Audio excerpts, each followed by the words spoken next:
Alright, so what I've gotten on this Dodge. I put these stock leaf coil springs in there, and they were for a 2011 Dodge that I had. And this thing sat extremely high, like 10 inches of lift high. So put the wheels on here, had that Carolina lean, just wasn't into it, and I didn't want to raise the back. It's just too much money. So had these airbags sitting around and coil buckets from a 9906 kit, and they were a little bit too long steel. They were 6-inch tall buckets on the top and then 2-inch buckets on the bottom, and so I put them in and drilled the hole for the main stud that holds them up and the air line. Tested them out and see how they do. Just took the coil out the other side. I still got to do some drilling over there and get everything mounted. But I'm going to take this bottom, which bolts to the bottom of the airbag, and I'm going to mount it in here to, it's going to sit on top of that, but it's going to have a welded piece out of the bottom that goes into there.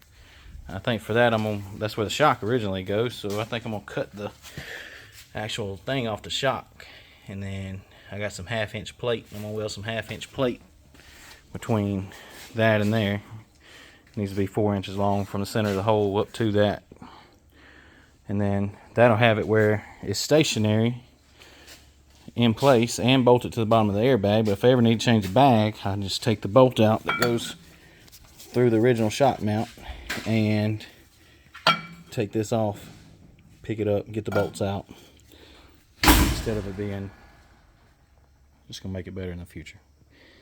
I'm gonna do the other side and get it set down on the ground. Right now all I got is these lines coming out of it with some air chucks on the end of it. This kit, I actually bought it for a C30, and then, or I bought it for the truck it went on, and then I tried to retrofit it to a C30. But this is the solenoid I'm going to use.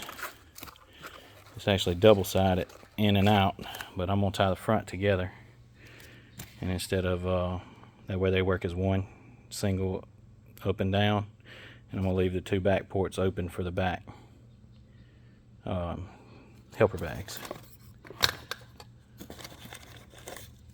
This is going to be my up, down, in the back, or vice versa. My little remote, it's going to go up, down, up, down. I got a little keyboard right here. Pretty much making everything myself instead of buying the, $780 kit from Airlift. But these bags are rated for 200 pounds, 2600 psi each, which is the standard coil spring rating for this truck. So hopefully everything will work out right. We'll get back at it.